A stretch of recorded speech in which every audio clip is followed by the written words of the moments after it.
Selamat sore teman-teman. Saat ini saya berada di Laikit, tepatnya di kompleks Gereja Paroki Santo Yohanes Penginjil Laikit. Ya, pastor paroki di sini yaitu Pastor Fritz Valentino Karamoy PR. Ya, dan sekarang di samping saya sudah bersama-sama dengan Frater Ferdi Ponda. Frater Ferdi, ya, PR juga ya, Frater Pria romantis, ya. Dan sudah berapa lama Frater bertugas di sini? Sejak Agustus tahun 2020. Berarti kurang lebih sudah mau setahun Frater Ferdi bertugas di paroki ini. Dan kita bisa lihat di belakang kita itu ada Gua Maria yang begitu indah ya. Mungkin Frater bisa ceritakan sedikit tentang Gua Maria ini. Sejak kapan mulai pembangunan? Bisa. Ya. Baik, terima kasih Pastor atas kunjungan Pastor di sini. Sekarang yang ada di belakang ini disebut dengan Sanctuarium Maria Mater Ecclesiae. Tahu? Ya, tempat kudus atau tempat suci yang dikhususkan untuk Maria, yang disebut dengan Maria, yang akan dinamakan dengan Maria Bunda Gereja. Jadi Pastor, pembangunan sanktuarium ini itu mulai dari tanggal 5 Oktober 2020 dari peletakan batu pertama. Kita mulai saat itu dan kemudian berjalan pembangunan sampai tahun ini, tahun 2021, dan waktu tanggal 30 Mei barusan berkati oleh Yesus. Ya, jadi sudah pembangunan ini sudah dimulai sejak bulan Oktober tahun 2020. Ya, jadi Oktober, November, Desember, Januari, Februari, Maret, April, Mei. Ya, 8 bulan ya. Kira-kira pembangunan Gua Maria ini namanya apa tadi? Sanctuarium Maria Mater Ecclesiae. Mater Ecclesiae. Dan Frater ya bekerjasama dengan pastor paroki. Frater sebagai apa untuk pembangunan ini? Dipercayakan sebagai mungkin yang boleh tepat yang mengkoordinir ya, jadi koordinator dari ya pembangunan ini ini. bekerjasama dengan pastor paroki tentunya, sehingga bisa dilihat hasilnya ya begitu indah. Dan tadi Frater sudah katakan tempat ini bernama Sanctuarium ya. Mungkin Frater bisa menjelaskan apa arti Sanctuarium. Terima kasih Pastor. Jadi kata sanctuarium itu berasal dari kata bahasa Latin kudus atau tempat kudus, yang jadi kalau digabungkan dengan Sanctuarium Maria Mater Ecclesiae berarti tempat kudus Maria Bunda Gereja. Ya, jadi tempat kudus Maria Bunda Gereja. Jadi sebenarnya di gereja, kompleks gereja paroki Santo Yohanes Penginjil sudah ada Gua Maria ya. Tetapi atas inisiatif dari pastor paroki Pastor Fritz Valentino Karamoy PR bersama dengan frater pastoral, mereka juga membuat ya sanctuarium ya, di mana telah diberkati oleh Bapak Uskup pada tanggal 30 Mei tahun 2021.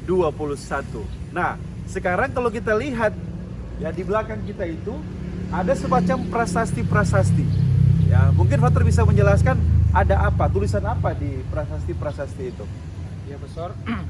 Jadi kalau kita lihat ada prasasti itu ada 6. Jadi itu samping kiri kanan itu ada doa-doa Salam Maria yang dituliskan dari berbagai macam bahasa, dari 6 bahasa. Ada berapa bahasa? 6 bahasa. Ada bahasa apa saja, Frater? Ada bahasa Ibrani, ada bahasa Yunani, bahasa Tonsea, bahasa Indonesia, bahasa Belanda, dan bahasa Latin. Ya. 6 bahasa ya. Luar biasa ya, ada 6 bahasa. Jadi kalau yang mau belajar doa Salam Maria dalam bahasa Yunani bisa lihat di sanctuarium yang ada di paroki ini. Nah, apalagi? Nah, kalau kita lihat juga di bawahnya itu ada akuarium. Ya, ada apa deh? Mengapa? Biasanya kan kalau di Gua Maria itu ada kolam-kolam ikan. Nah, justru Mungkin ini pertama kalinya di bawah arca Bunda Maria itu ada akuarium. Mungkin ada ceritanya bagaimana atau Jadi biasanya di Gua Maria itu ada kolam-kolam, Ya. itu ada ikan atau tidak ada ikan, tapi biasanya juga ada kolam yang ada air tentunya. Nah, kalau di sanktuarium ini agak sedikit berbeda karena di sini bukan cuma sekedar kolam, tapi ini bentuk akuarium.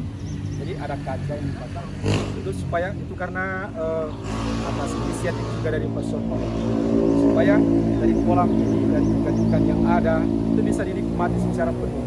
Ya. Pastor kalau cuma sekedar kolam begitu tidak terlalu. jadi bisa lebih jelas ya kita lihat, bisa lebih jelas ada airnya, ada kolam. Iya. Atau ada cerita lagi di balik itu?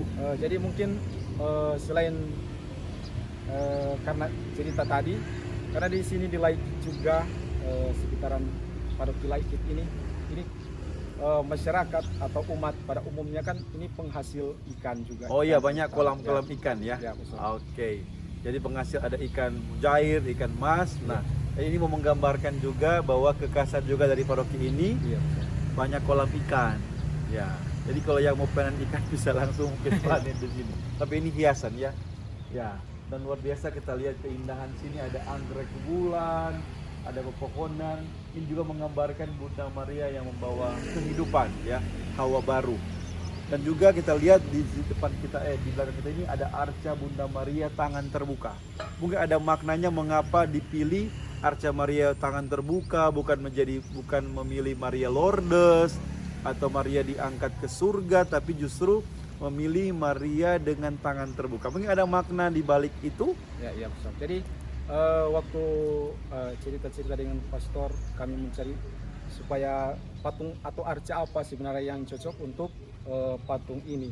Jadi lebih cocok dengan nama, juga dengan keterkaitan dengan patung dengan nama paroki Gereja Santo Yohanes Penginjil.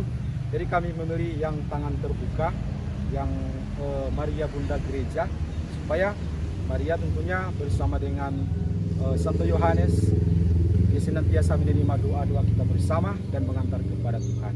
Wah, luar biasa, Frater. Tetap semangat.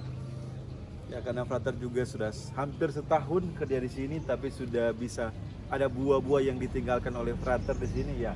Ini Sanktuarium Maria Ecclesia, ya, Mater Ecclesia.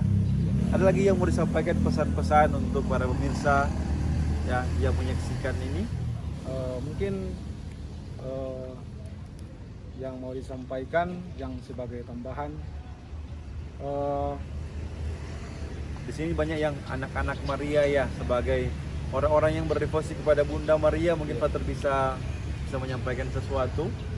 ya, jadi untuk yang mau disampaikan sebagai tambahan, jadi pembangunan ini ya, secara pribadi menurut saya ini semacam suatu mujizat, bukan semacam, memang mujizat untuk kita semua, dari Pastor Paroki sendiri dan juga saya sebagai pastoral dan juga OMK dan seluruh umat yang ada di sini.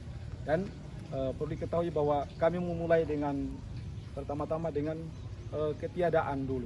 Ya, jadi dimulai tidak ada apa-apa ya. Tadi bilang 8 bulan pembangunan, mulai dengan tidak ada apa-apa. Iya. Dan dari mana datangnya dana ini? Tadi katakan mujizat ya. Siapa-siapa yang menyumbang? Iya. Jadi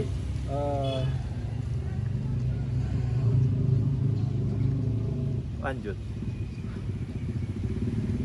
nah jadi Mungkin Frater bisa menyampaikan banyak terima kasih, tidak usah sebut namanya siapa, kepada para donatur ya yang telah menyumbangkan ya apa-apa baik pikiran maupun materi untuk pembangunan ini.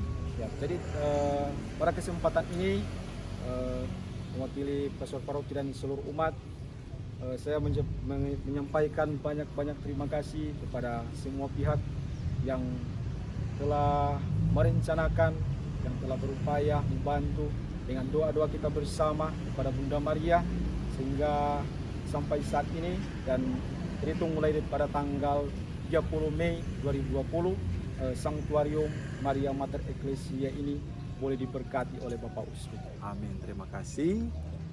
Ya, dan kita berdoa semoga ini bukan hanya menjadi santuarium yang dibuat dengan begitu indah, tapi juga menjadi sarana umat paroki Bunda Hatiku, paroki Santo Yohanes Penginjil Laikit, dan siapa saja yang mau datang di sini, datang mau berdoa, sehingga boleh menjadi tempat berdoa, tempat kudus untuk seluruh umat. Ya. Dan kita berdoa semoga doa-doa kita melalui Bunda Maria senantiasa berkenan kepada Tuhan, dan juga doa dari pelindung dari paroki ini, Santo Yohanes Penginjil. Terima kasih untuk kita semua dan Tuhan Yesus memberkati. Terima kasih, Frater. Terima kasih.